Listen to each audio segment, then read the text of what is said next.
What do you think about the new NAL league? College soccer guy. Is it good? Is it bad? Is it terrible? What does it mean for getting recruited? Okay, so NAL, National Academy League, is basically MLS Next is like the highest. And we'll do a whole nother pyramid. You can look at this video, wherever it is, to get details on that. But for NAL, MLS Next is here, and NAL is below. Basically, imagine this.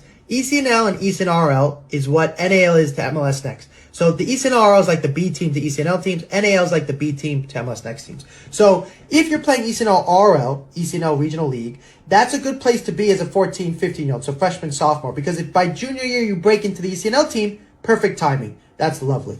So that means by 8th grade, you need to be playing E64 NPL, trade to ECNL 9th grade, 10th grade, junior year playing ECNL.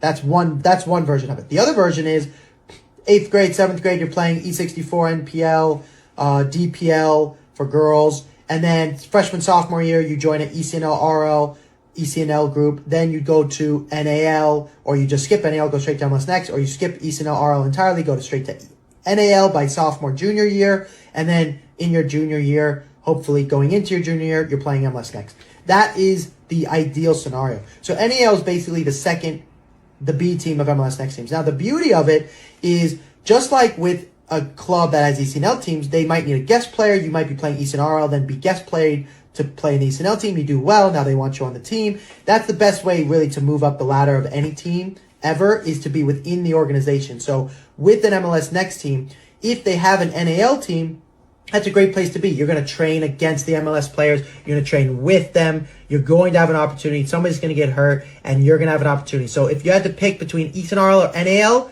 NAL for sure. If you had to pick between NAL and ECNL, ECNL. If you had to pick between ECNL or MLS Next, MLS Next. Now, all of this is still varied based off of your coach, based off your situation. So it's not quite that simple, to be honest with you. It can vary per person. For example, I really like Santa Monica Surf. It's a very good club in my opinion. They produce very talented players, but they are Boys Elite Academy. For those players, I would not tell them to leave because they have really good coaches who have connections to college coaches, and they're going to events where college coaches are attending. So that's a great place to be, and they're beating ECNL and MLS Next teams. Laguna United, another one. They're playing Boys Elite Academy. I would also say to those players, don't leave. You are part of a great club. Your director is a great human being. He really wants you to play college soccer. This is a great place for you to be. So that's when I would say, like, don't just leave because of the level. Also, if you go to MLS Next and don't play a minute, you're going to be in trouble. We had a student.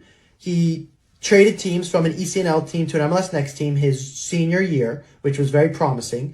He didn't play really a minute his whole senior year because he joined an MLS team that's directly affiliated with a professional MLS team with FC Cincinnati. And he just didn't play very many minutes because they kept sending professional players down to the youth team to get more minutes than him. And there was a huge MLS playoff, and he didn't even travel. So he was like screwed. He ended up taking a gap year. Then he was like, he didn't know what to do. So he called me. Then we started working with him. We fixed his video. We started teaching him how to actually contact coaches. He was always a Division I player, but he wasn't seen as one. So we fixed everything for him. And guess what? He's playing Division I college soccer and got an $80,000 scholarship to LaSalle, which is freaking awesome. So that's what we want for you as well.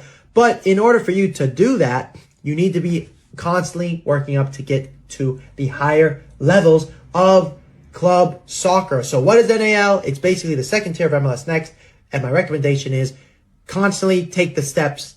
Think about it like steps like this, and you're constantly going up and bouncing back and forth until you find the right coach, the right team that likes you. You're playing lots of minutes, and you're going to those events. We have another student just recently I got off the call with today. They play ECNL, but they didn't make the ECNL playoffs, and they missed out on a lot of college soccer coaches. And they're still going to be able to play college soccer. We have workarounds. We're going to go to ID camps. We're going to email. We're going to use social media. So it's not done for them. But college soccer coaches were at the showcase, and that would be helpful. If you want more help, give me a call. Links in the bio description. And I want to help you play college soccer. Talk soon.